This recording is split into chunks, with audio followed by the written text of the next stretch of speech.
Hi, my name is Stephen, and today we're going to be thinking about John chapter 19, verses 38 to 42.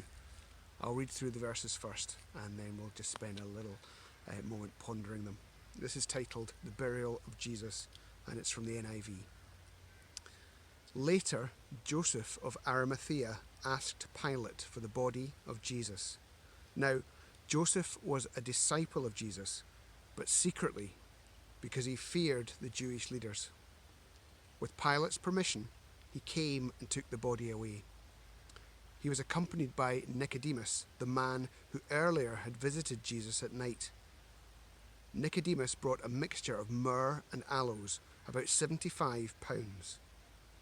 Taking Jesus' body, the two of them wrapped it with the spices in strips of linen. This was in accordance with Jewish burial customs. At the place where Jesus was crucified, there was a garden, and in the garden a new tomb, in which no one had ever been laid. Because it was the Jewish day of preparation, and since the tomb was nearby, they laid Jesus there. So, I admit it, I'm a little bit intrigued by Joseph of Arimathea. One thing I love is that all four writers of the Gospels spent time discussing him and discussing his part in the burial of the body of Jesus. But who was he, and what can we learn from his example? First of all four Gospels show that although he was a member of the Sanhedrin, he was a follower of Christ. Mark and Luke mention with subtlety that Joseph was looking forward to heaven. But Matthew puts it even more bluntly. He says Joseph had become a disciple of Jesus. And in the passage we've looked at in John, he adds a little bit more detail, telling his readers that while Joseph was a disciple, he kept it secret out of fear of the Jews. Yet, when the time came, Joseph acted in a way that made his faith public. In Luke it says that Joseph disagreed with the Sanhedrin on their attempt to do away with Jesus, but we don't really know how vocal that opposition was.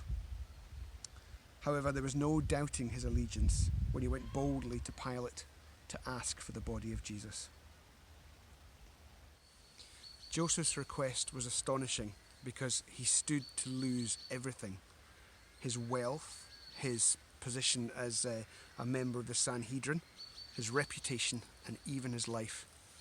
But regardless of the cost, he and Nicodemus took Jesus off the cross, wrapped him in spices, and buried him in his freshly cut tomb. His secret was out. There was no turning back. He was now known as a Christ follower. But what can we learn from his example? 3 points, because that's what we usually do. Point 1. Don't follow the crowd. Joseph had faith in Jesus and was considered a disciple. This happened despite him being a member of the Sanhedrin, who were as a group bitterly opposed to Christ. But he held on to his belief in Jesus and had faith in him despite his surroundings. Point 2. Follow Jesus. We don't know how vocal he was, but he stood up as a follower of the way and made his faith known in the acts that he carried out as part of his role in the burial of Jesus. Thirdly, trust in God's timing. Joseph probably had no idea in the days and weeks before the crucifixion that he would have such a pivotal role to play in the whole story. Yet when the time came, he stepped out in faith. While Jesus' 12 disciples were scattered, Joseph was in the right position, the right place, and acted at just the right time. You might be in the right place at the right time to act for the cause of Christ. It might come today or even next week, but the point is to be ready.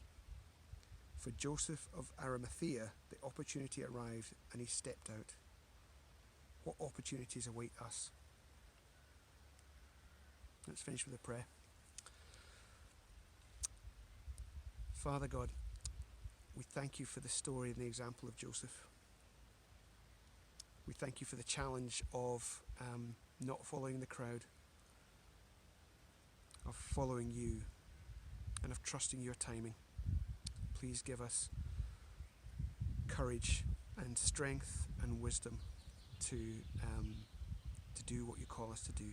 Open our ears, open our eyes and our hearts to be aware of your leading, and help us to be prepared to do what you ask of us, now and always. Amen.